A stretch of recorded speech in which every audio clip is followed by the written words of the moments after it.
com ele. E o saudou e lhe disse: é reto teu coração como o meu coração é? É reto o teu coração como o meu coração é com o teu coração? E Jonadab respondeu: é. Se for, dá-me tua mão. E ele deu-lhe a sua mão, e ele o fez subir na carruagem. Esse texto de hoje, na verdade essa semana, nós vamos falar sobre as amizades. O tema do ano é sobre a unção. E nós vamos falar como são as amizades dos ungidos, como são as amizades dos filhos de Deus, como devem ser as amizades, as uniões daqueles que são filhos do Senhor. E esse texto de hoje vai falar de uma aliança de um homem chamado Jeú com outro chamado Jonadab. E eu quero ensinar para vocês sobre alianças e como alianças por conveniência às vezes são feitas e como elas são ruins para a nossa vida. Eu quero então primeiro falar para vocês um pouco desses dois homens, quem são eles. Quero falar da aliança que eles fizeram aqui e depois como essa aliança feita por eles foi uma aliança de conveniência. Então, hoje o culto é o cuidado que devemos ter com alianças. Então, vou ensinar o que é uma aliança e depois o cuidado que devemos ter com elas. Primeiro, estamos ainda dentro do contexto dos reis. Eu venho ministrando aqui falando dos reinos divididos, o reino do sul e o reino do norte. E aqui está Jeú.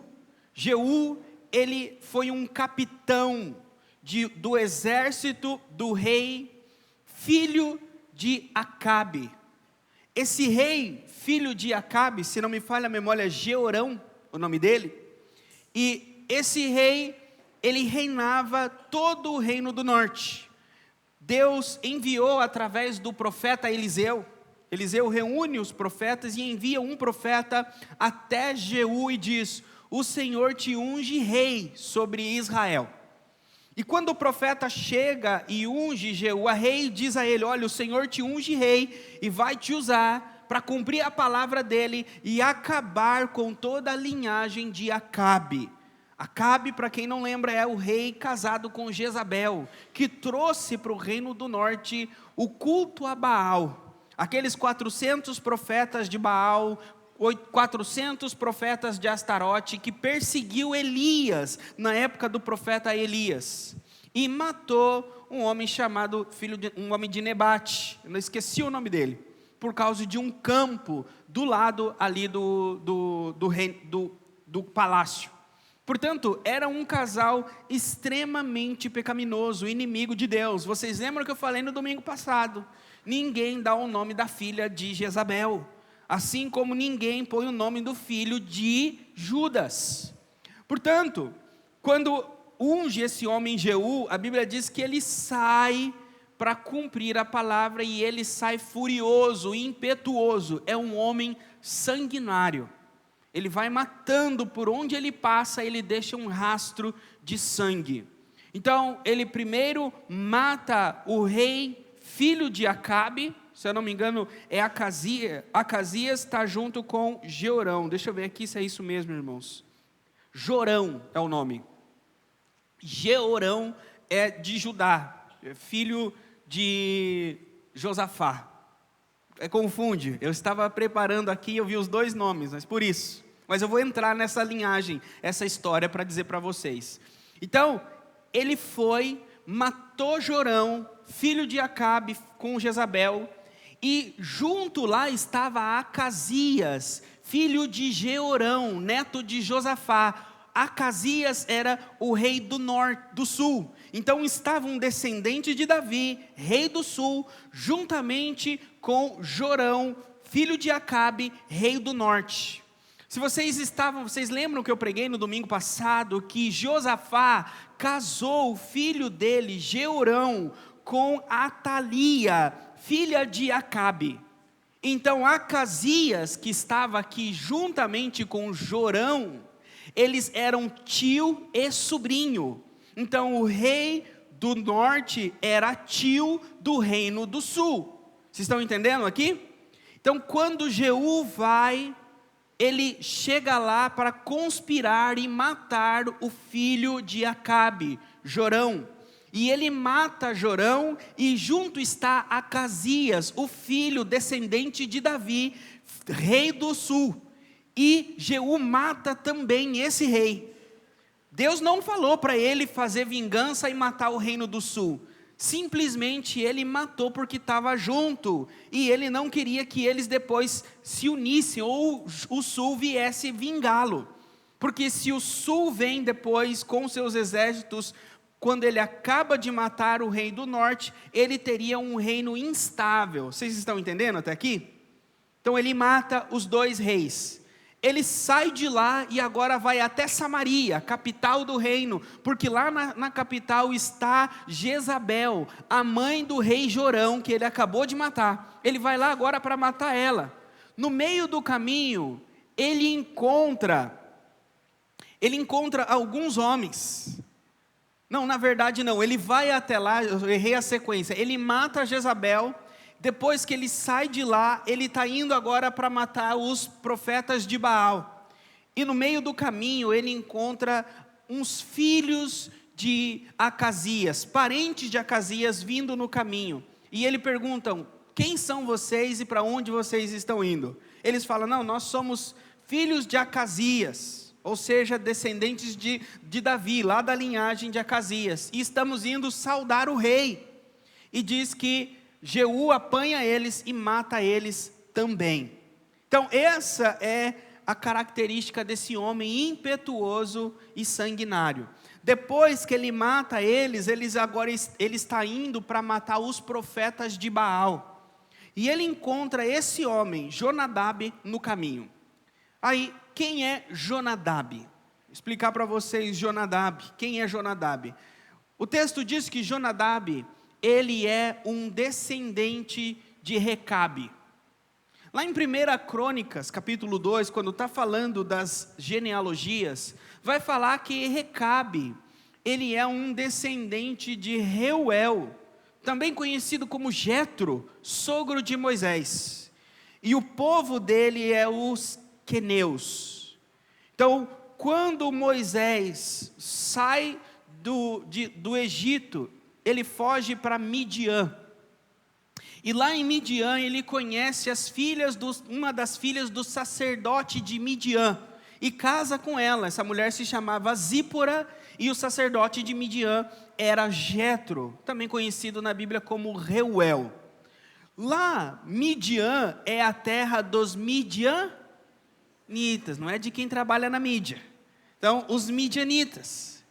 Os midianitas, eles eram descendentes de Quetura. Quetura foi a esposa de Abraão, depois que Sara morreu. Então, depois que Sara morreu, Abraão teve outros filhos, e dentre os filhos de Quetura, nasceu Midian. Então, lá, Jetro tinha costumes herdados por Abraão.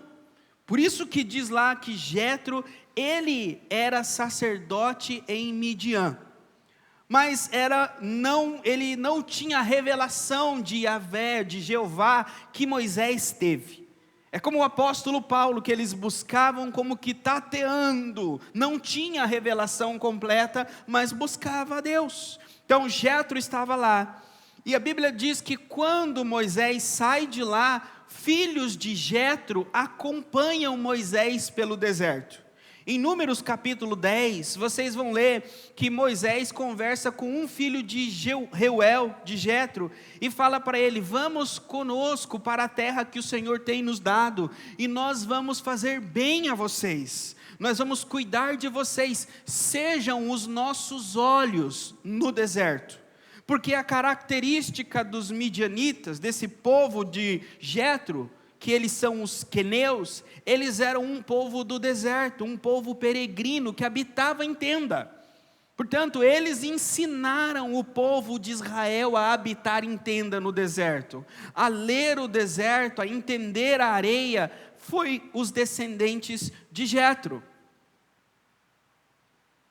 E esses descendentes de Jetro, os queneus, então foram crescendo e se multiplicando dentro do povo de Israel e se tornou um povo acolhido por Deus. Então, quando nós vemos aqui, lá em Reis, 2 Reis 10, esse Jeú, ele passa e ele encontra Jonadab.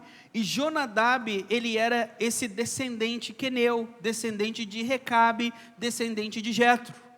E era um homem conhecido por ser reservado à vida a Deus, consagrado a Deus.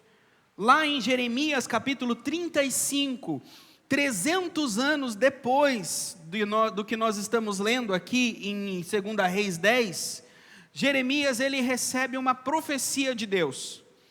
Jeremias ouve a voz de Deus e Deus fala o seguinte: vai até a casa dos queneus, os descendentes de Jonadab, desse Jonadab aqui, leva eles até a câmara do templo e dá um copo de vinho para eles. Mas os descendentes de Jonadab eram conhecidos porque eles não colocavam vinho na boca. É como que existe um fariseu, um homem santo, que não põe vinho na boca, e Deus fala para Jeremias: leva ele lá no templo e oferece vinho para ele. A gente ia falar o quê? Senhor, você quer que eu arrume confusão? Você quer que eu ofereça vinho para o pastor que não bebe? Você quer que eu leve ele na minha casa e ofereça vinho? E Deus fala: é isso mesmo. E Jeremias obedece, prepara um local lá dentro do templo, traz os descendentes de Jonadab e oferece vinho para eles. E eles dizem o seguinte: nós não bebemos vinho, nós temos uma ordenança de Jonadab, o nosso pai, que devemos nos consagrar, e eles rejeitam o vinho. Então Jonadab deixa uma ordenança que 300 anos depois a sua descendência está seguindo. Então esse Jonadab, na época de Jeú, era conhecido pela vida religiosa dele, por ser um homem de Deus, um homem moral, um homem de valores, de integridade. E Jeú era o capitão, o homem dos exércitos, o sanguinário, o furioso, o impetuoso. Até aqui vocês entenderam? E aí, vem então Jeú e convida Jonadab a subir na carruagem dele. O tema dessa semana é esse: nós temos uma carruagem, e aí nós temos que analisar com quem nós subimos na carruagem, com quem nós fazemos alianças. E eu quero, primeira coisa, falar para vocês a respeito de uma das alianças. Quando Jeú passa, ele para Jonadab e fala assim: o teu coração é sincero para comigo, como o meu é para contigo? Tem essa versão? A minha não está. Por favor, vê na corrigida como está, ou na NTLH depois, eu quero ver como as duas estão. Esse é o versículo. Jeú diz: o teu coração é sincero comigo, como o meu é para contigo? E aí Jonadab responde: é. E aí então ele estende a mão, Jeú estende a mão, Jonadab pega na mão de Jeú, e Jeú puxa Jonadab para a carruagem. Ele está numa carruagem. Só que Jeú havia matado o rei. Então quem era rei agora? Jeú. Então Jonadab sobe na carruagem daquele que matou o rei, daquele que conspirou contra o rei e é um novo rei. Então Jonadab sobe numa carruagem real. Encontrou a Jonadab, filho de Recabe, o qual saudou e lhe disse: reto é o teu coração para comigo. Pode deixar essa. Esse é o versículo que eu quero. Reto é o teu coração para comigo, como o meu é para contigo. Então aqui eu quero primeiro ensinar para vocês 4 características de aliança. Seja quando você vai fazer uma aliança comercial com alguém, seja quando você vai casar com alguém, seja quando você é amigo de alguém, não importa. é uma aliança. Qual é as características da aliança? Primeiro, a intenção. Você vê se a outra pessoa tem, quais são as suas intenções para comigo. Então, é necessário ter um alinhamento de intenção. Um alinhamento de intenção. Segundo, ele diz para ele, qual é se o seu coração é reto para comigo. E disse Jonadab, é.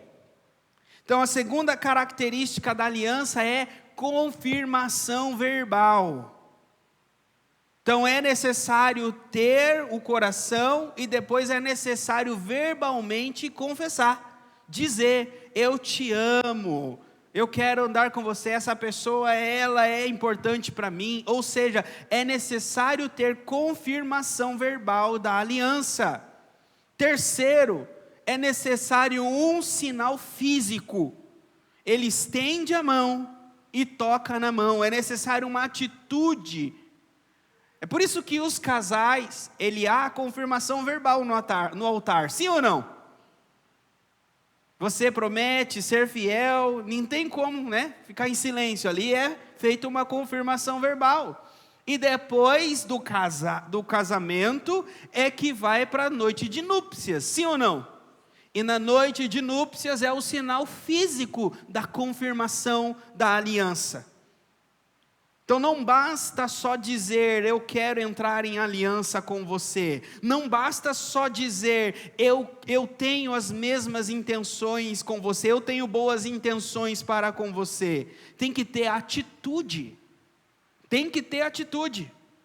Então, primeiro, é necessário ter intenções. Segundo, é necessário confissão verbal. Terceiro,